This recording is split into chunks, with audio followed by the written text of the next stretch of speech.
Well, hello again to all my friends in India. This is Steve Walkup and Jeremiah bringing you the book of Romans. So భారతదేశంలో ఉన్నటువంటి స్నేహితులు అందరూ ఎలాగున్నారు? నేను Steve వాకప్ గారు, Jeremiah గారు రోమా పత్రిక పైన ధ్యానాన్ని తీసుకురానై ఉన్నాం. We are now moving out of the wrath section, that is the bad news section, where God's wrath is a result of his displeasure with humanity. మనము ప్రత్యేకంగా దుర్వార్త నుంచి మంచి వార్తలోకి మనము ప్రవేశం చేస్తూ ఉన్నాము. ఆ భాగంలోకి దుర్వార్త అనగా ప్రతి అనీతివంతుని మీద సత్యమును అనగదొక్కగలిగినటువంటి వారి మీద దేవుని యొక్క ఉగ్రత నిలిచి ఉన్నది అన్నటువంటి మొదటి భాగము మనము చూస్తాం. We are now moving into the good news section where righteousness is available to the unrighteous. మంచి శుభవార్త భాగానికి మనం వెళుతూ ఉన్నాము. అనీతివంతులకు నీతి అనేటువంటిది దేవుని నీతి అందుబాటులో ఉన్నటువంటి యొక్క విషయం. This will go from 3:21 to 5:11. This is how unbelievers become justified before God through faith in Christ. So ఈ యొక్క భాగము 3వ అధ్యాయము 21 నుంచి 5వ అధ్యాయము 11వ వచనం వరకు మరి ఈ భాగము ఉంటూ ఉన్నది. నీతి అనేటువంటిది అనీతివంతులకు ప్రభు అయిన యేసుక్రీస్తునందు విశ్వాసం ఉంచుట ద్వారా అందుబాటులో ఉన్నటువంటిది. In our first section, 3:21 through 31, we will see that God's righteousness is available to men through faith. ఈ యొక్క భాగంలో ఈ శుభవార్త యొక్క భాగంలో మొదటి భాగమైనటువంటి విషయంలో 3వ అధ్యాయము 21 నుంచి 31వ వచనము వరకు గమనించినట్లయితే విశ్వాసము ద్వారా దేవుని యొక్క నీతి అందరికీ లభ్యమున్నటువంటి యొక్క విషయం. Paul is going to explain that Christ is the mercy seat for all men. So ఇక్కడ మానవులందరికీ కూడా దేవుడు కనికరము కలిగినటువంటి వాడు అనేటువంటిది దేవుని యొక్క కృప విశ్వాసము ద్వారా అందుబాటులో ఉన్నది అని ఆయన సెలవిస్తూ ఉన్నాడు. And faith righteousness upholds the law. So ముఖ్యంగా విశ్వాసము ద్వారా నీతి అనేటువంటి యొక్క విషయము ధర్మ శాస్త్రాన్ని ముఖ్యంగా పట్టుకోగలిగినటువంటి యొక్క విషయం. In the second part, we're going to see that God's righteousness is seen in the Old Testament. రెండో భాగంలో దేవుని యొక్క నీతి అనేటువంటిది పాత నిబంధనలో మనము చూస్తాం. First of all, in 4:1 through 12, we're going to see that God's righteousness has always been by faith, not by works, and we'll use examples of Abraham and David. ఈ యొక్క భాగంలో దేవుని యొక్క నీతి మరి పాత నిబంధన కానీ కొత్త నిబంధన కానీ విశ్వాసము ద్వారానే అందుబాటులో ఉన్నటువంటి యొక్క విషయాన్ని 4వ అధ్యాయము మొదటి 12 వచనాల్లో చూస్తాము. ఉదాహరణకు అబ్రహాము విషయము, దావీదు విషయము అక్కడ ప్రస్తావించబడి ఉంటూ ఉన్నది. Then in 4:13 through 25, we'll see that God's righteousness through the faith alone promise. తర్వాత 4వ అధ్యాయము 13 నుంచి 25వ వచనము వరకు దేవుని యొక్క నీతి విశ్వాసము ద్వారా మరి దేవుడు చేసినటువంటి వాగ్దానమును బట్టి అన్నటువంటి యొక్క విషయం.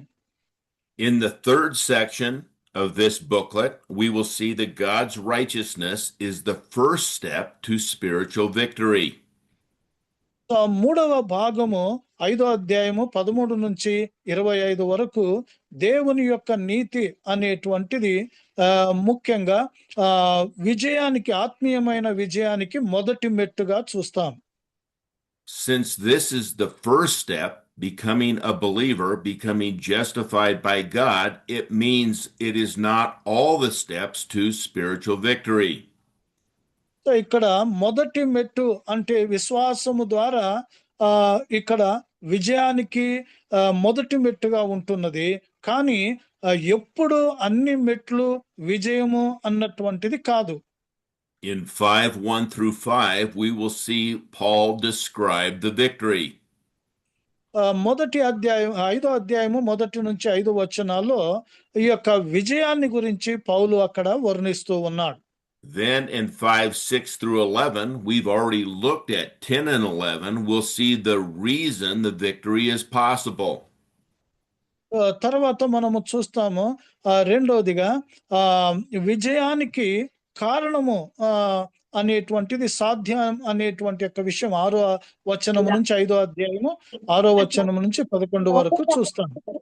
So notice that in this section, we're going to be looking at faith bringing people to eternal life.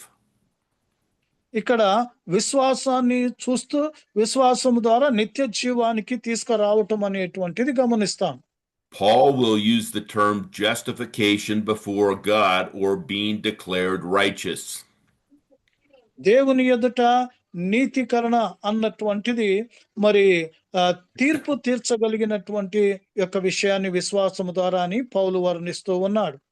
Now, our first section, 3:21 to 31, Paul is going to explain that God's righteousness and his grace are available to all men through faith. So విశ్వాసము ద్వారా దేవుని యొక్క నీతి కృపచేత అందరికీ అందుబాటులో ఉన్నటువంటి యొక్క విషయాన్ని పౌలు వివరించటం అనేటువంటిది మొదటి భాగములో అనగా 23వ అధ్యాయము 21 నుంచి 31 వరకు చూస్తాం. So let's go ahead and read 3:21 to 31, please. So 3వ అధ్యాయము 21 నుంచి 31 వరకు చదువుకుందాం. అంతే చదువు.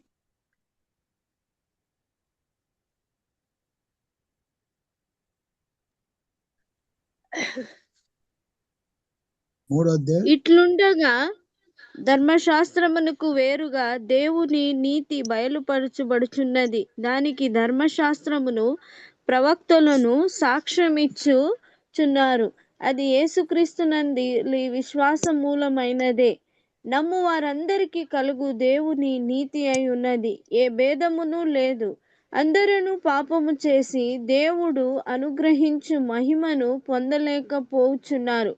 కాబట్టి నమ్మువారు ఆయన కృపచేతనే క్రీస్తు యేసునందలి విమోచనము ద్వారా ఉచితముగా నీతిమంతులని తీర్చబడుచున్నారు. పూర్వము చేయబడిన పాపములను దేవుడు తన వరిమి వలన ఉపేక్షించినందున ఆయన తన నీతిని కనపరచవలెనని క్రీస్తు యేసు రక్తమునందలి విశ్వాసము ద్వారా ఆయనను కరుణాధారముగా బయలుపరిచెను. దేవుడు ఇప్పటి కాలమందు తన నీతిని కనబరుచు నిమిత్తము తాను నీతిమంతుడును యేసునందు విశ్వాసగల వారిని నీతిమంతునిగా తీర్చువాడనై ఉండుటకు ఆయన అలాగు చేసెను. కాబట్టి అతిశయ కారణము ఎక్కడ? అది కొట్టివేయబడెను. ఎట్టి న్యాయమును బట్టి అది కొట్టివేయబడెను? క్రియా న్యాయమును బట్టియా? కాదు, విశ్వాస న్యాయమును బట్టియే. కాగా ధర్మశాస్త్ర సంబంధమైన క్రియలు లేకుండా విశ్వాసము వలననే మనుషులు నీతిమంతులుగా తీర్చబడుచున్నారని ఎంచుచున్నాము.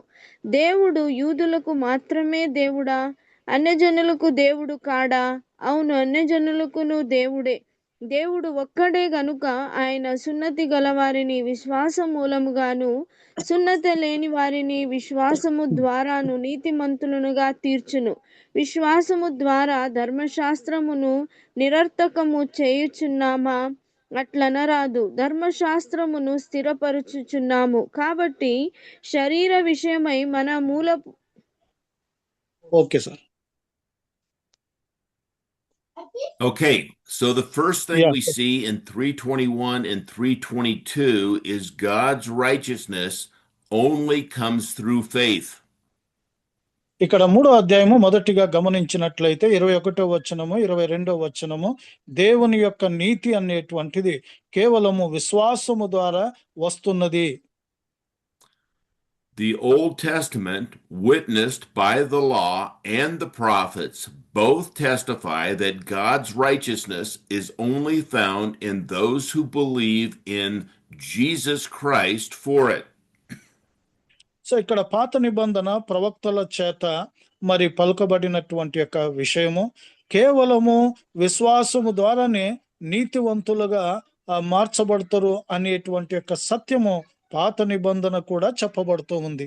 Now, this righteousness that he's talking about is not found in the Ten Commandments, the Mosaic Law. It's found in Genesis 15:6. So ఈ నీతి అనేటువంటిది ముఖ్యంగా ధర్మశాస్త్రం అనగా దశాజ్ఞల్లో కనుగొనగలిగినటువంటిది కాదు. ఇది ఆది కాండములో మనము చూడగలిగినటువంటిది. Sir Genesis chapter 15 verse 6. Actually let's read 15:2 through 6. So ఆది కాండము 50వ అధ్యాయము అక్కడ 6 నుంచి మనము చదువుకుందాం.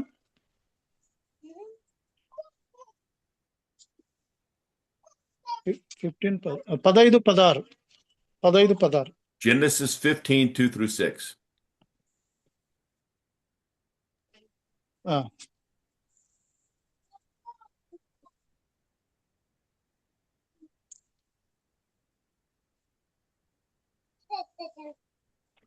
నీవు క్షేమముగా నీ పితరుల యొద్దకు పోయేదవు, మంచి వృద్ధాప్యమందు పాతి పెట్టబడదవు. అమోరియుల అక్రమము ఇంకను సంపూర్ణము కాలేదు గనుక నీ 4వ తరము వారు ఇక్కడికి మరలా వచ్చేదరని నిశ్చయముగా తెలుసుకొనమని అబ్రహాముతో చెప్పెను. మరియు ప్రొద్దుగుంకి కటిక చీకటి పడినప్పుడు రాజుచున్న పోయి అగ్ని జ్వాలయును కనబడి ఆ ఖండముల మధ్య నడిచిపోయెను. ఆ దినమందే యెహోవా ఐగుప్తు నది మొదలుకొని గొప్ప నది అయిన యూఫ్రటీసును నది వరకు ఆ దేశమును అనగా కెనిజీయులను, కద్మోనియులను, హిత్తియులను, పెర్జియులను, రెఫాయిలను, అమోరియులను, కానానీయులను, గిర్గాషియులను, యెబూషీయులను నీ సంతానమును కిచ్చి ఉన్నానని అబ్రహాముతో నిబంధన చేసెను. Amen. Notice that the righteousness here declared to Abraham is that he had faith that what God was saying was true. ఇక్కడ గమనించదగినటువంటి యొక్క విషయము, దేవుడు ఏమైతే చెప్తూ ఉన్నాడో ఆ యొక్క మాటల్లో అబ్రహాముకు విశ్వాసం ఉన్నది గనుక విశ్వాసము ద్వారా అతడు నీతివంతుడుగా తీర్చబడ్డాడు.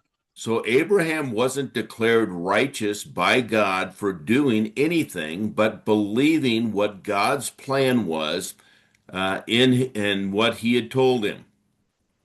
సో దేవుడు ఏమైతే అబ్రహాముకు చెప్పాడో దేవుని యొక్క ప్రణాళికను అబ్రహాము విశ్వసించాడు. విశ్వసించుట ద్వారా నీతివంతుడుగా తీర్చబడ్డాడు. కాబట్టి ఆయన నీతివంతుడుగా తీర్చబడటానికి మరి ఏ యొక్క కార్యాలు ఆయన చేయలేదు.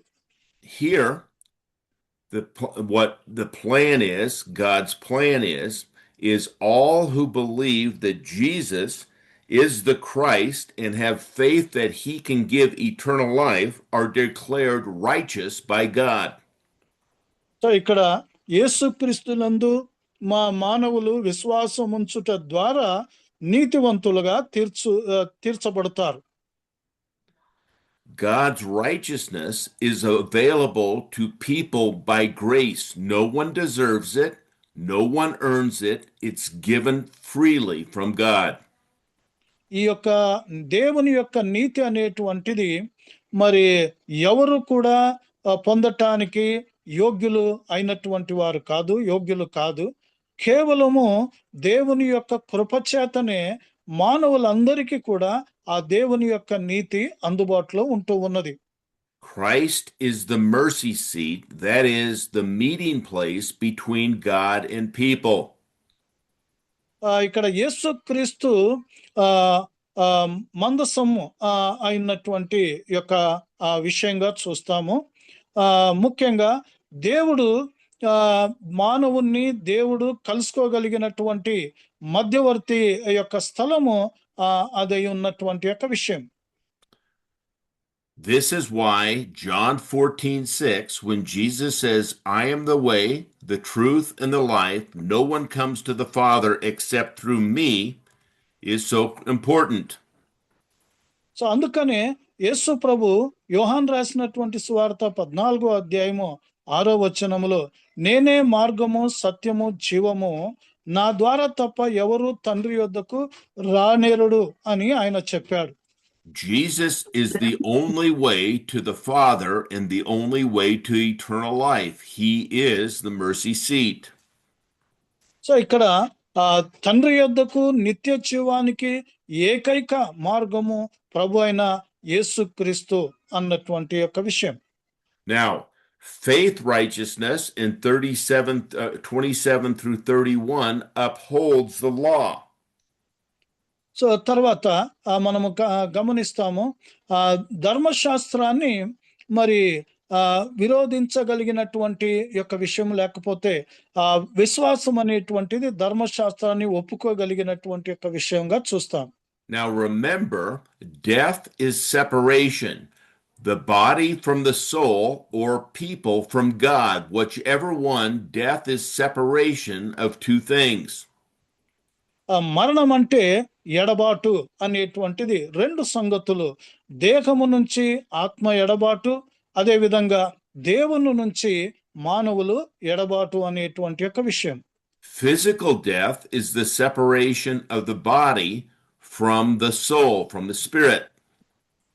సో ఇక్కడ శారీరకమైన మరణము అన్నటువంటిది మరి దేహము నుంచి ఆత్మ ఎడబాటు కలగటము అన్నటువంటిది.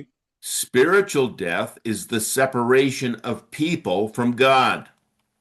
ఆత్మీయమైనటువంటి మరణము అంటే దేవుని యొద్ద నుంచి ప్రజలు ఎడబాటు చేయగలిగినటువంటిది. So when Adam and Eve were walking in the garden with God, they had both physical life and they had both spiritual life as they were in a relationship with God, walking with him daily, and physically they were alive. So ఆదాము హవ్వలు ఏదెను తోటలో దేవునితో వాళ్ళు కలిసి నడిచేటువంటి వారు, అనగా ఈ యొక్క విషయంలో ఆత్మీయమైనటువంటి జీవము వారు కలిగి ఉన్నారు, శారీరకమైనటువంటి జీవము కూడా వారు కలిగి ఉన్నటువంటి యొక్క విషయం. When God said, if you eat from the tree of knowledge, you will surely die, he was talking about two types of death, both a physical death that would occur where they would go back into the grave later, and the spiritual death that they were disconnected or separated from God from that day forward. So దేవుడు అవ్వ ఆదాములకు హెచ్చరించాడు, ఈ పండు తినకూడనటువంటి పండును నీవు తిన్నట్లయితే నిశ్చయముగా నీవు చచ్చెదవు అని చెప్పాడు. ఈ యొక్క విషయంలో శారీరకమైన మరణము, ఆత్మీకమైనటువంటి యొక్క మరణము రెండిటను కూడా ఆయన మరి ప్రస్తాపించబడినటువంటి యొక్క విషయం. Now, there's a third type of death that we need to talk about, and that's called experiential death. మూడో రకమైనటువంటి మరణాన్ని గురించి మనము మాట్లాడవలసినటువంటి యొక్క విషయము ఉంటూ ఉన్నది. అదే అనుభవపూర్వకమైనటువంటి యొక్క మరణము. And this death occurs when a believer having eternal life lives in the flesh, that we are separated from God's power on earth. యొక్క మూడవ రకమైనటువంటి మరణము అంటే విశ్వాసి నిత్య జీవము కలిగి ఉండి కూడా పాపము చేసినట్లయితే దేవుని నుంచి ఆ విశ్వాసి ఎడబాటు అన్నటువంటిది పొందగలిగినటువంటి యొక్క విషయం, అదే మూడవ మరణం. Paul's point is we can actually have experiential life, that is the same life we're going to have in the millennial kingdom and for eternity, we can actually live that now when we walk in the Spirit instead of the flesh. So పౌలు అంటూ ఉన్నాడు, ఈ యొక్క నిత్య జీవము అన్నటువంటి యొక్క విషయము భవిష్యత్తులో 1000 ఏండ్ల పాలనలో మరి నిత్యత్వములో మనము కలిగి ఉండగలిగినటువంటిది అనుభవపూర్వకమైనటువంటి నిత్య జీవాన్ని గురించి పౌలు మాట్లాడుతూ ఉన్నాడు. Since God is life, his desire is that humans would live with him forever. దేవుడు జీవమై ఉన్నాడు గనుక ఆయన యొక్క కోరిక ఏమిటనగా ప్రజలు ఆయనతో పాటు నిత్యత్వములో జీవించాలి అన్నటువంటిది. Live with him forever physically, spiritually, and experientially. ఆయనతో నిరంతరము నిత్యము జీవించటం అంటే శారీరకంగా జీవించటము, ఆత్మికంగా జీవించటము, అనుభవపూర్వకంగా జీవించటము. So people are not declared righteous, that is justified by works, but by faith in Christ. So ప్రజలు క్రియల ద్వారా వాళ్ళు నీతివంతులుగా తీర్చబడరు, కేవలము ప్రభువైన యేసుక్రీస్తునందు విశ్వాసం ఉంచుట ద్వారా తీర్చబడతారు. This justification comes apart from the Mosaic law and is only by God's grace. ఈ యొక్క నీతి, దేవుని యొక్క నీతి అనేటువంటిది ధర్మశాస్త్రము నుంచి, మోషే ధర్మశాస్త్రము నుంచి కాకుండా ప్రభు అయిన యేసుక్రీస్తునందు విశ్వాసం ఉంచుట ద్వారా మరి ఆయన కృపచేత పొందగలిగినటువంటి యొక్క విషయం. Now, Paul explains that in 3:22 and 23 that all Jews and Gentiles have sinned and all fall short of the glory of God. So ఇక్కడ పౌలు 3వ అధ్యాయము 22, 23 వచనాల్లో ఆయన వివరిస్తూ ఉన్నాడు, యూదులైన అన్యజనులైన అందరూ పాపము చేసి దేవుని యొక్క మహిమను పొందలేకపోయారు అన్నటువంటి యొక్క విషయం. Now, when Paul says justified, he means to be declared righteous. We are not made righteous. మనము నీతివంతులుగా చేయబడలేదు, కానీ మనము నీతివంతులని తీర్పు పొందినటువంటి వారం. Believers are righteous in God's eyes, not because we are righteous ourselves, but because he sees Christ in us. That's where we get the righteousness from Christ, not from ourselves. మనకు మనమే మన నుంచి నీతివంతులము అని కాదు, కానీ యేసుక్రీస్తులో మనలను తండ్రి అయిన దేవుడు చూస్తున్నాడు గనుక ఆ యొక్క విషయంలో ఆయన నీతిని బట్టి మనము నీతివంతులుగా ఆయన తీర్చబడి, అంటే తీర్చి ఉంటూ ఉన్నాడు. Now, some people wrongly say that justified means justified as I had never sinned. We still sin, but God sees us as righteous because he sees Christ in us. Christ takes our place. So ఇక్కడ కొంతమంది తప్పుగా వ్యాఖ్యానిస్తారు, నీతివంతుడుగా తీర్చటం అన్నటువంటిది నేను ఎప్పటికీ పాపము చేయలేదు అన్నటువంటి విధంగా వారు వ్యాఖ్యానిస్తారు. కానీ అది అసలైనటువంటి వ్యాఖ్యానము కాదు. ముఖ్యంగా మనము పాపము చేసినప్పటికీ విశ్వాసులుగా యేసుక్రీస్తులో ఆయన మనల్ని చూస్తున్నాడు కాబట్టి మనము ఆయన దృష్టిలో నీతివంతులుగా ఉంటూ ఉన్నాం. So how does this work? What happens for us to be declared righteous is God accepts Jesus's blood, that is death on the cross, as the propitiation for all sins. మనందరి యొక్క పాపాల నిమిత్తమై ప్రాయశ్చిత్తంగా, పాప పరిహార్థముగా యేసుక్రీస్తు యొక్క కల్వారి శిలువలో కార్చబడినటువంటి ఆ రక్తాన్ని తండ్రి అయిన దేవుడు అంగీకరిస్తున్నాడు కాబట్టి ఆ విధంగా ఆయన యొక్క నీతిని మనం పొందుతాం. Let's turn to 1 John 2:2 and read that, please. మొదటి యోహాను 2:2 మనము చదువుకుందాం. మొదటి యోహాను 2:2.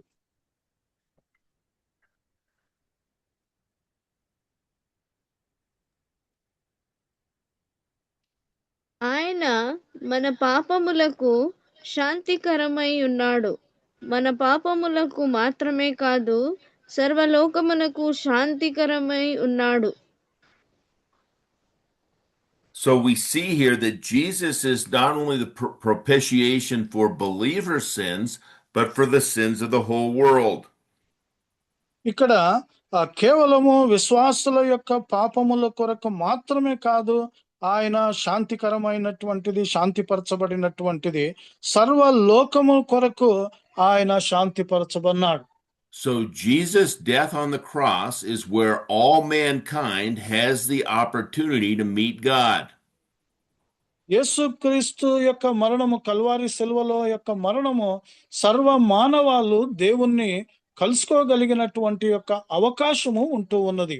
Now the issue is not a sin question, as Jesus is the propitiation for all. It's a son question. Are people going to go to the mercy seat of Jesus to meet God? ఇక్కడ పాపాన్ని గురించినటువంటి యొక్క ప్రస్తాపన కాదు, కానీ ఇక్కడ నీతి యొక్క విషయంలో కుమారుని గురించినటువంటి యొక్క ప్రస్తాపన. ఎందుకనగా కృపా సింహాసనం అనేటువంటిది మరి ఎదుర్కోగలిగినటువంటి యొక్క విషయాన్ని, కృపాసనము ద్వారా మరి మానవుడు దేవుడు కలవగలిగినటువంటి మధ్యవర్తి ప్రభువైన యేసుక్రీస్తు కృపాసనముగా ఉంటున్నాడు. Now let's consider what the mercy seat is. Let's turn to Exodus chapter 25 and read verses 21 and 22. నిర్గమకాండము 25వ అధ్యాయము 21, 22 వచనాలు మనము చదువుకుందాము. కృపా సింహాసనం అనేటువంటిది, కృపాసనం అనేటువంటిది ఏంది అనేటువంటిది అక్కడ వివరించబడి ఉన్నటువంటి యొక్క విషయం. నిర్గమకాండం 25వ అధ్యాయము 21, 22.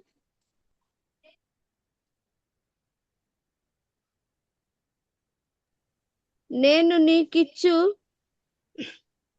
శాసనములను ఆ మందసములో నుంచవలెను. అక్కడ నేను నిన్ను కలుసుకొని కరుణాపీఠము మీద నుండి శాసనము గల మందసము మీద నుండు 2 కెరూబుల మధ్య నుండి నేను ఇశ్రాయేలీయుల నిమిత్తము మీకు ఆజ్ఞాపించు సమస్తమును మీకు తెలియచెప్పెదను. Did you read 22 also? Yeah, 22 okay. Also. Notice here that this is the mercy seat, is the place where mankind meets God. So ఇక్కడ కృపా పీఠం అనేటువంటిది మానవుడు దేవుణ్ణి కలుసుకోగలిగినటువంటి యొక్క విషయాన్ని, స్థలాన్ని గురించి మనము చూస్తాం. Now, God set forth Jesus as the New Testament mercy seat by his blood through faith to prove his righteousness in passing over the prior sins. ఇక్కడ ప్రభు అయిన యేసుక్రీస్తు రక్తం అనేటువంటిది ఇక్కడ కొత్త నిబంధన యొక్క కరుణాపీఠముగా దేవుడు చూడగలిగినటువంటిది, కాబట్టి మానవులను అక్కడ కలుసుకోగలిగినటువంటి యొక్క విషయం. Jesus became the New Testament mercy seat to prove that God, in righteousness, had passed over prior sins. So ఇక్కడ యేసుక్రీస్తు కొత్త నిబంధన కరుణాపీఠముగా ఆయన ఉంటూ ఉన్నాడు. ఆయన దేవుని యొక్క నీతి అనేటువంటిది అనీతివంతులైనటువంటి మానవులకు అందుబాటులో ఉంటూ ఉన్నాడు. Therefore, all sin, past, present, and future, positionally is dealt with at Christ's death on the cross. So భూతకాలము, వర్తమాన కాలము, భవిష్యత్తు యొక్క పాపాలన్నీ కూడా యేసుక్రీస్తు యొక్క మరణము ద్వారా మరి వ్యవహరించబడి నీతివంతులుగా మరి తీర్చబడినటువంటి యొక్క విషయం. Since justification is only given to those who have faith in Christ, there is no grounds for boasting.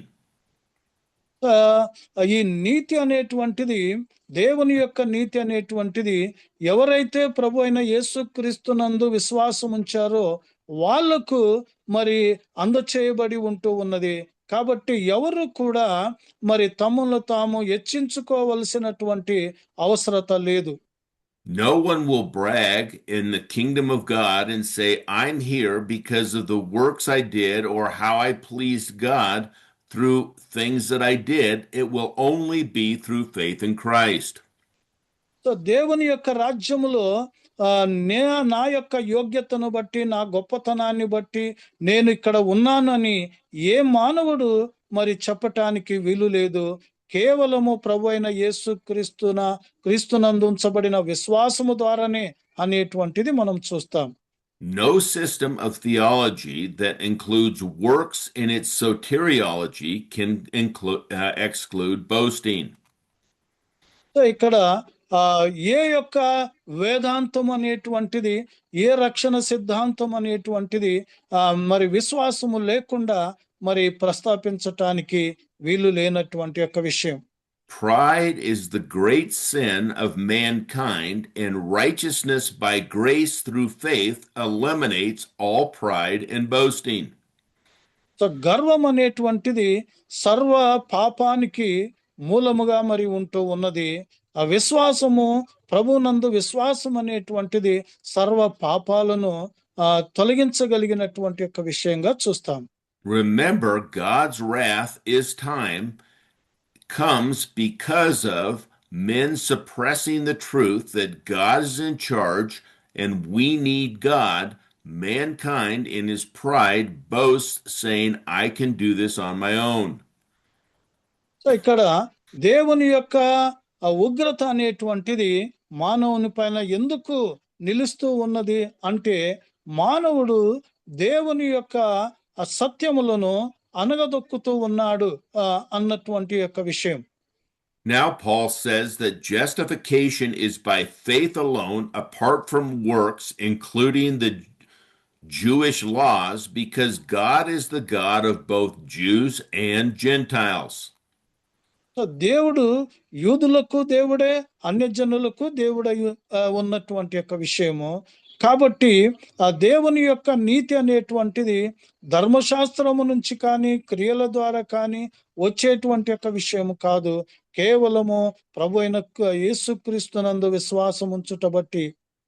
In verse 30 he says there is one God who justifies both Jew and Gentile. So 30వ వచనంలో మనము గమనించినట్లయితే ఒకే ఒక దేవుడు ఉన్నాడు, ఆయన యూదులను మరి అన్యజనులను నీతివంతులుగా తీర్చగలిగినటువంటి వాడు. Now, many people claim that justification by faith contradicts following the Mosaic law. So చాలా మంది అనుకుంటారు విశ్వాసము ద్వారా నీతివంతులుగా తీర్చబడటం అనేటువంటిది ధర్మశాస్త్రానికి తద్విరుద్ధమైనటువంటి యొక్క విషయం అని ప్రస్తాపిస్తారు. But the Mosaic law's intent was to show that no man can be justified by it because no man can completely keep it. So ఎందుకంటే ఈ యొక్క విషయంలో ఏ మానవుడు కూడా ధర్మశాస్త్రాన్ని నెరవేర్చలేడు కాబట్టి అక్కడ ధర్మశాస్త్రము ద్వారా ఎవరు నీతివంతులుగా తీర్చబడలేరు. Remember in 3:20, therefore by the deeds of the law no flesh will be justified in his sight, for by the law is the knowledge of sin. So 3వ అధ్యాయము 20వ వచనములో మనం గమనించినట్లయితే ధర్మశాస్త్ర సంబంధమైన క్రియల మూలముగా ఏ మనుష్యుడును ఆయన దృష్టికి నీతివంతుడని తీర్చబడడు. So now that we've seen righteousness is available to men through the blood of Christ, now the question is man going to take it by faith or not? So ఇక్కడ ఆ దేవుని యొక్క నీతి అనేటువంటిది ప్రభు అయిన యేసుక్రీస్తు యొక్క రక్తము ద్వారా ప్రతి మానవునికి అందుబాటులో ఉంటూ ఉన్నది. అయితే ప్రశ్న ఏమిటనగా, మరి విశ్వాసముతో అంగీకరిస్తున్నాడా లేదా అన్నటువంటి యొక్క విషయం. Let's read 3:21 through the end of, through, I'm sorry, we already read that. Now we're going to move from 4:1 to 4:12. Let's read 4:1 to 4:12, please. So 4వ అధ్యాయము 1 నుంచి 12 వరకు మనము చదువుకుందాం. కాబట్టి శరీర విషయమై మన మూల పురుషుడగు అబ్రహామునకేమి దొరికెనని అందుము. అబ్రహాము క్రియల మూలముగా నీతిమంతుడని తీర్చబడిన ఎడల అతనికి అతిశయ కారణము కలుగును, కాని అది దేవుని ఎదుట కలుగదు. లేఖనమేమి చెప్పుచున్నది? అబ్రహాము దేవుని నమ్మెను, అది అతనికి నీతిగా ఎంచబడెను. పని చేయువానికి జీతము రుణమే కాని దానమని ఎంచబడదు. పని చేయక భక్తిహీనుని నీతిమంతులుగా తీర్చువానియందు విశ్వాసముంచువానికి వాని విశ్వాసము నీతిగా ఎంచబడుచున్నది. ఆ ప్రకారమే క్రియలు లేకుండా దేవుడెవనిని నీతిమంతుడిగా ఎంచునో ఆ మనుష్యుడు ధన్యుడని దావీదు కూడా చెప్పుచున్నాడు.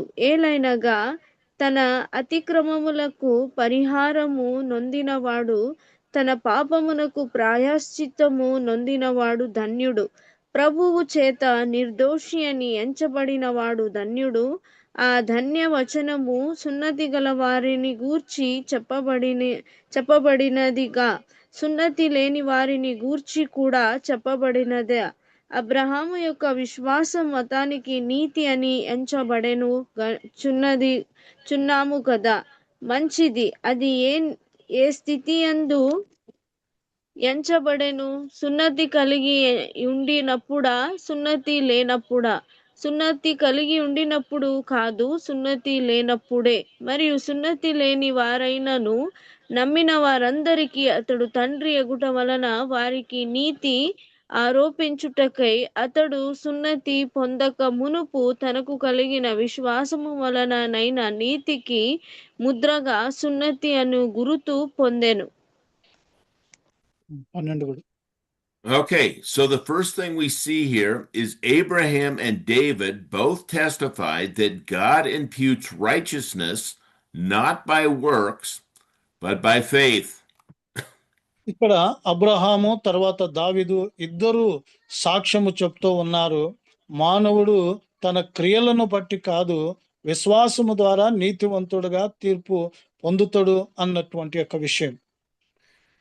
Paul is saying that though Abraham was circumcised, he was not circumcised at the time that he believed. He was justified not through his circumcision, but through his faith. So పౌలు అంటూ ఉన్నాడు, అబ్రహాము సున్నతిని బట్టి ఆయన నీతివంతుడుగా తీర్చబడలేదు, అయితే విశ్వాసమును బట్టి తీర్చబడినాడు నీతివంతుడుగా అని అంటున్నాడు. The Jewish people thought because they were circumcised, that is, following the Jewish law, and then following the Mosaic law, that's what justified them before God. But Abraham was justified prior to being circumcised. So ఇక్కడ అబ్రహాము సున్నతికి మునుపే నీతివంతుడుగా తీర్చబడినాడు. కారణం ఏమంటే ఆయన విశ్వాసమే దానికి కారణము. కాబట్టి ఇశ్రాయేలు ప్రజలు పాత నిబంధన కాలములో ఆ సున్నతి చేయబడుతూ ఉంటుండగా ఆ సున్నతి ద్వారా కాదు అన్నటువంటి యొక్క విషయం చెప్పబడుతూ ఉంది. It was Abraham's faith, not his works, that credited him for righteousness before God. So దేవుని ఎదుట అబ్రహాము నీతివంతుడుగా తీర్చబడటానికి కారణము సున్నతి కాదు, కానీ ఆయన విశ్వాసము. Paul reminds the readers that works and wages are not counted as grace, but they are debt. So పౌలు ఆ పెద్దలకు జ్ఞాపకం చేస్తూ ఉన్నాడు, మరి పనులు అనేటువంటిది, క్రియలు అనేటువంటిది ముఖ్యంగా వ్యర్థమైనటువంటివి, అది ఫలితము లేనటువంటిది దేవుని యొక్క నీతికి. God credits righteousness to non-workers who by faith believe in God's promise. దేవుని యొక్క వాగ్దానము ఎవరైతే నమ్ముతారో, క్రియలు లేకుండా నమ్ముతారో అలాంటి వారి యొక్క విషయంలో ప్రస్తావించబడుతూ ఉంది. Then we have David in Psalm 32:1 that claims also Blessed are those whose transgressions are given, whose sin is covered. So ఇక్కడ దావీదు యొక్క విషయంలో 31వ కీర్తన గ్రంథములో మరి చెప్పబడినటువంటి యొక్క విషయం, ఎవరి పాపములు మరి అతిక్రమములు క్షమించబడినయో వారే ధన్యులు అని ప్రస్తాపించి ఉంటూ ఉన్నాడు. So God made covenants with both Abraham and David, and both of them were declared righteous by their faith in God. Abraham కావచ్చు, దావీదు కావచ్చు, వాళ్ళు దేవుని యొక్క దృష్టిలో నీతివంతులుగా తీర్చబడినారు. కారణం ఏమంటే క్రియలను బట్టి కాదు, వాళ్ళ విశ్వాసాన్ని బట్టి. Now, if Abraham were justified by works, then he could boast to people, but not before God. So ఇక్కడ అబ్రహాము క్రియలను బట్టి నీతివంతుడుగా తీర్చబడి ఉంటే మరి నిజంగా ఆయన గర్వించదగింది, తన్ను తాను హెచ్చించగలిగినటువంటి యొక్క విషయం. Now, in James 2:24, James says that a man is justified by works and not only by faith. యాకోబు భక్తుడు అంటున్నాడు 2వ అధ్యాయము 24వ వచనములో, విశ్వాసము ద్వారా కాదు క్రియల ద్వారా నీతివంతుడుగా మనుషుడు తీర్చబడతాడు అన్నటువంటి యొక్క విషయం. This shows that there are two types of justification. There's a justification before God and a justification before men. ఈ నీతి అనేటువంటిది 2 విధాలుగా ఉంటూ ఉన్నది. దేవుని ఎదుట నీతివంతుడు, మనుషుల ఎదుట నీతివంతుడు అన్నటువంటి 2 విధాల నీతిని గురించి మాట్లాడతారు. People are justified before men when they take an applied belief and they apply it in their lives. So ఎప్పుడైతే దేవుని యందు విశ్వాసం ఉంచి ఆ విశ్వాసాన్ని వారి యొక్క జీవితంలో అన్వయించుకున్నప్పుడు అది మనుషుల ఎదుట నీతివంతుడుగా తీర్చబడతాడు. Let's turn to Genesis chapter 22. మనం ఆదికాండము 22వ అధ్యాయానికి మన బైబిల్ను మనం తిప్పుదాం. And read verses 1 through 18, please. So 1 నుంచి 18 వరకు మనము చదువుకుందాం. ఆదికాండము 22వ అధ్యాయము. సంగతులు జరిగిన తరువాత దేవుడు అబ్రహామును పరిశోధించెను. ఎట్లనగా ఆయన అబ్రహాము అని పిలువగా అతడు చిత్తము ప్రభువా అనెను. అప్పుడు ఆయన, నీకు ఒకడై ఉన్న నీ కుమారుని అనగా నీవు ప్రేమించు ఇసాకును తీసుకొని మోరియా దేశమునకు వెళ్ళి అక్కడ నేను నీతో చెప్పబోవో పర్వతములలో ఒక దాని మీద దహన బలిగా అతని నర్పించమని చెప్పెను. తెల్లవారినప్పుడు అబ్రహాము లేచి తన గాడిదకు గంత కట్టి తన పనివారిలో 2 తన కుమారుడగు ఇస్సాకును వెంట పెట్టుకొని దహనబలి కొరకు కట్టెలు చీల్చి లేచి దేవుడు తనతో చెప్పిన చోటికి వెళ్ళెను. 3వ నాడు అబ్రహాము కనులెత్తి దూరము నుండి ఆ చోటు చూచి తన పని వారితో, మీరు గాడిదతో ఇక్కడనే ఉండుడి, నేనును ఈ చిన్నవాడును అక్కడికి వెళ్ళి దేవునికి మ్రొక్కి మరలా మీ యొద్దకు వచ్చేదమని చెప్పి దహన బలికి కట్టెలు తీసుకొని తన కుమారుడగు ఇసాకు మీద పెట్టి తన చేతితో నిప్పును కత్తిని పట్టుకొని పోయెను. వారిద్దరూ కూడి వెళ్ళుచుండగా ఇసాకు తన తండ్రి అయిన అబ్రహాముతో, నా తండ్రి అని పిలిచెను. అందుకతడు, ఏమి నా కుమారుడా అనెను. అప్పుడతడు, నిప్పును కట్టెలను ఉన్నావి, కాని దహన బలికి గొర్రె పిల్ల ఏది అని అడుగగా అబ్రహాము, నా కుమారుడా, దేవుడే దహన బలికి గొర్రె పిల్లను చూచుకొనుమునని చెప్పెను. అలాగు వారిద్దరు కూడి వెళ్ళి దేవుడు అతనితో చెప్పిన చోటికి వచ్చినప్పుడు అబ్రాము అక్కడ బలిపీఠమును కట్టి కట్టెలు చక్కగా పేర్చి తన కుమారుడగు ఇసాకును బంధించి ఆ పీఠము పైనున్న కట్టెల మీద ఉంచెను. అప్పుడు అబ్రహాము తన కుమారుని వధించుటకు తన చేయి చాపి కత్తి పట్టుకొనగా యెహోవా దూత పరలోకము నుండి అబ్రహామా అని పిలిచి అతనిని పిలిచెను. అందుకతడు, చిత్తం ప్రభువా అనెను. అప్పుడు ఆయన, ఆ చిన్నవాని మీద చేయి వేయకుము, అతనినేమియు చేయకుము. నీకు ఒక్కడై ఉన్న నీ కుమారుని నాకియ వెనుకదీయలేదు గనుక నీవు దేవునికి భయపడువాడు అని ఎందువలన నాకు కనబడుచున్నదనెను. అప్పుడు అబ్రహాము కనులెత్తి చూడగా పొదలో కొమ్మల తగులకొని ఉన్న ఒక పొట్టేళ్లు వెనుక తట్టున కనబడెను. అబ్రహాము వెళ్లి ఆ పొట్టేళ్లను పట్టుకొని తన కుమారునికి మారుగా పెట్టి దహనబలిగా అర్పించెను. Okay, నిజంగా notice here, especially back in verse number 5, Abraham, before he goes up with his son Isaac, tells the people with him to stay here with the donkey. The lad and I will go and worship, and we will come back to you. Abraham ఈ 5వ వచనములో ఆయన అంటూ ఉన్నాడు, తనతో పాటు వచ్చినటువంటి పనివారికి, దాసులకు, మీరు ఇక్కడనే గాడిదలతో పాటు మరి ఇక్కడనే ఉండండి, నేను నా కుమారుడు వెళ్ళి ఆరాధించి మరలా వస్తాము అని ఆయన చెప్పాడు. Abraham doesn't know how God's going to save his son. He doesn't know if he's going to require that he sacrifices him and then God's going to raise him from the dead.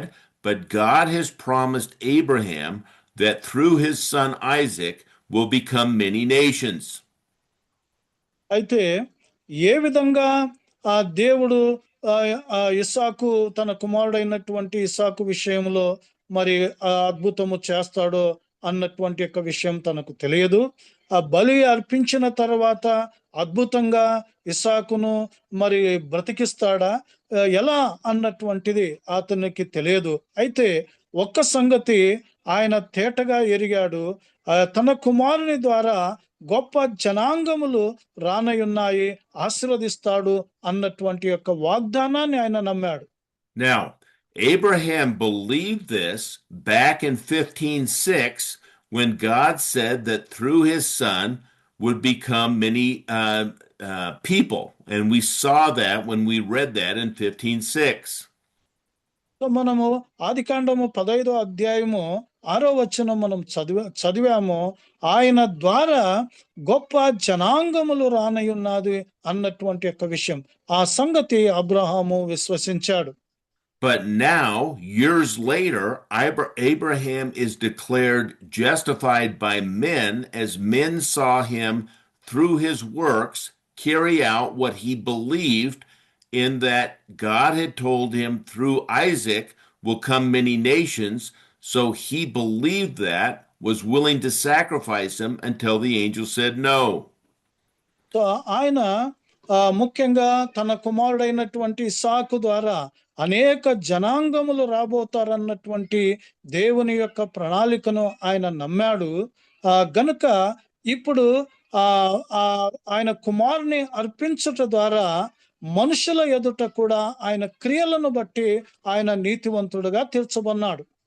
So in 2 Corinthians chapter 20 verse 7, we see that Abraham is declared a friend of God because he was willing to sacrifice his son. 2 కొరింథీ 20వ అధ్యాయము 7వ వచనములో మనము చూస్తాము, దేవుడు అతన్ని నీతివంతుడుగా తీర్చబడినటువంటి, లేకపోతే ఆ దేవుని యొక్క స్నేహితుడని పిలవటం అనేటువంటిది మనము గమనిస్తాం. Let's turn to 2 Corinthians chapter 20 verse 7 and read that. 20 not 2 there, sir. Corinthians chapter 20 verse 7. 20 not there, sir. 2 Corinthians No. chapter 20 verse 2 7. Corinthians not there, sir. Chronicles or Corinthians are that? 2 Corinthians 20 I'm sorry, chapter. Second Chronicles. I'm sorry. Yeah, 2 Chronicles. 2వ దినవృత్తాంతములు 20వ అధ్యాయము 7వ వచనం.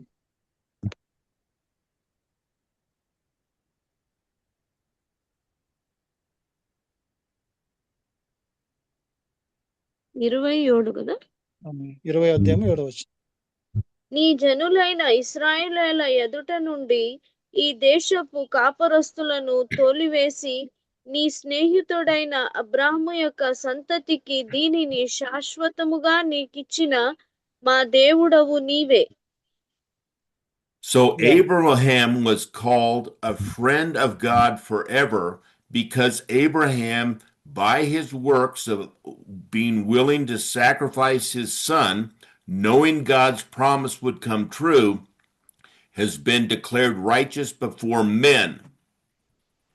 So ఇక్కడ తన క్రియలను బట్టి దేవుని యొక్క వాగ్దానాన్ని నమ్మి ఆయన తన కుమారుని మరి బలర్పించటానికి సిద్ధపన్నాడు. కాబట్టి ఈ విధంగా మనుషుల ఎదుట కూడా ఆయన నీతివంతుడుగా తీర్చబడినాడు. ఈ విధంగా దేవుని యొక్క స్నేహితుడు అని పిలువబడ్డాడు. So I put a timetable of Abraham believing at the bottom of this chart. So ఇక్కడ కింద భాగములో అబ్రహాము విశ్వాసం ఉంచినటువంటి ఆ కాల టైం టేబుల్ అనేటువంటిది ఇక్కడ నేను చూపిస్తూ ఉన్నాను. In 2091 BC, this is Genesis 12:1 and 2, we have the Abraham covenant where God promised Abraham land, seed, and blessing. So ఇక్కడ క్రీస్తు పూర్వము 2091లో మరి దేవుడు ఆయనకు మరి వాగ్దానము చేయబడినటువంటి యొక్క విషయము ఆ యొక్క విషయములో నిబంధన అబ్రహాము నిబంధన అనేటువంటిది ఆదికాండము 12వ అధ్యాయము మొదటి 3 వచనాల్లో చూస్తాం. 11 years later, we see that Ishmael's born, and God tells Abraham it's not through Ishmael that will come the promise, but it's through a child that he and Sarah will have together in 15:6. So ఇక్కడ ప్రత్యేకంగా 11 సంవత్సరాలు అంటే అబ్రహామును పిలిచి వాగ్దానము చేసిన 11 సంవత్సరాల తర్వాత ఇస్మాయిల్ అనేటువంటిది జన్మించడం జరుగుతూ ఉంది. ఆదికాండము 15వ అధ్యాయము 6వ వచనములో 2080లో క్రీస్తు పూర్వము ఆ యొక్క విషయము ప్రస్తావించబడింది. Then in 2066, which is 14 years after Ishmael's born, we have Isaac is born. So Ismail జన్మించిన తర్వాత 14 సంవత్సరాలకు అంటే క్రీస్తు పూర్వము 2066లో ఇస్సాకు జన్మించటం అనేటువంటిది చూస్తాం. Then we have 12 years later after that when Isaac is on the altar. This is much later than he first believed. So తర్వాత మనం చూస్తాము ఇస్సాకు పుట్టిన 12 సంవత్సరాలకు ఆయన బలి అర్పించటం అనేటువంటిది మనము చూస్తున్నాం. అంటే ఈ క్రియ జరిగించక మునుపు అనేక సంవత్సరాలకు పూర్వమే విశ్వాసము ద్వారా ఆయన నీతివంతుడుగా తీర్చబడ్డాడు. So Abraham was justified by faith at least 36 years, but probably 47 years before being a friend of God or justified before men. So దేవుని దృష్టిలో నీతివంతుడుగా తీర్చబడటానికి అటు తర్వాత దేవుని యొక్క స్నేహితుడని పిలువబడటానికి దాదాపు 46 సంవత్సరాలు మరి ఆయన పట్టినటువంటి యొక్క విషయాన్ని చూస్తాం. So the Abrahamic covenant was made with Abraham, the believer, and allowed him to be the father of all, both circumcised and uncircumcised believers.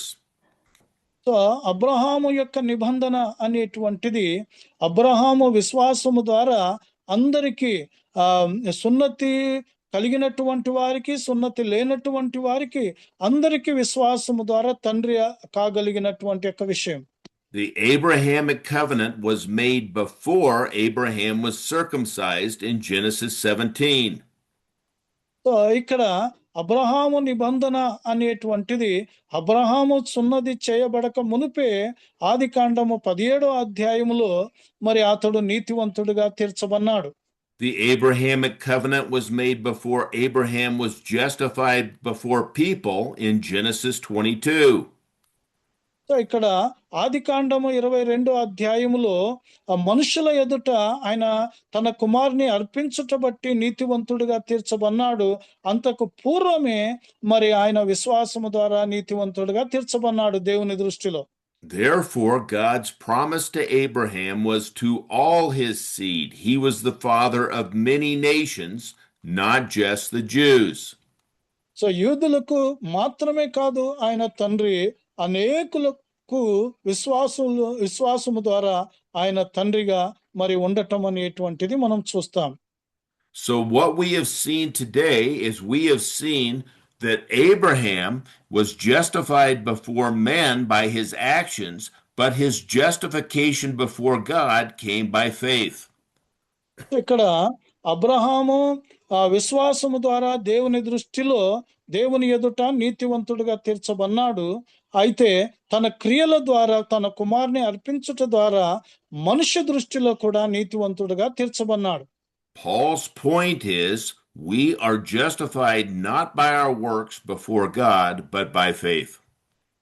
ఆ పౌలు చెప్పగలిగింది ఏమంటే మన క్రియల ద్వారా మనం నీతివంతులుగా తీర్చబడలేదు దేవుని ముందు దేవుని దృష్టిలో అని అంటున్నాడు. And this is the fulfillment of Jesus claiming, I am the way, the truth, and the life. No one comes to the Father except through me. అందుకే ప్రభువైన యేసుక్రీస్తు నేనే మార్గము సత్యము జీవమని ఆయన నెరవేర్పును గురించి మాట్లాడుతూ ఉన్నాడు. నా ద్వారా తప్ప ఎవడు తండ్రి యొద్దకు రానేరడు అన్నటువంటి యొక్క విషయం. Let us pray. ప్రార్థించుకుందాం. Father God, thank you for the gift of this book of Romans and showing exactly how people can come to become righteous before you, not by anything we do, but being declared righteous through what Christ did on the cross. పరలోకమందున్న తండ్రి, ఈ యొక్క రోమా పత్రిక ధ్యానానికి బట్టి సందేశానికి బట్టి నీకు వందనాలు.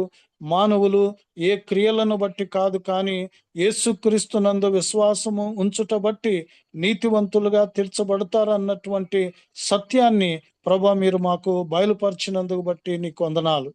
Next week we will see that this is the first step to being able to walk in the Spirit and be pleasing to you. వచ్చే వారము ఇది మొదటి స్టెప్ గా మనము చూస్తాము. మనము ఈ యొక్క విషయంలో ఆయనను మెప్పించేటువంటి వారుగా మనము గమనించదగింది. We pray this in Jesus' name. Amen. యేసుక్రీస్తు నామములో ప్రార్థిస్తున్నాము తండ్రి. ఆమేన్. Thank you. God bless you, and we will see you next week. Okay. Thank you, sir. Thank Thank you. Thank you.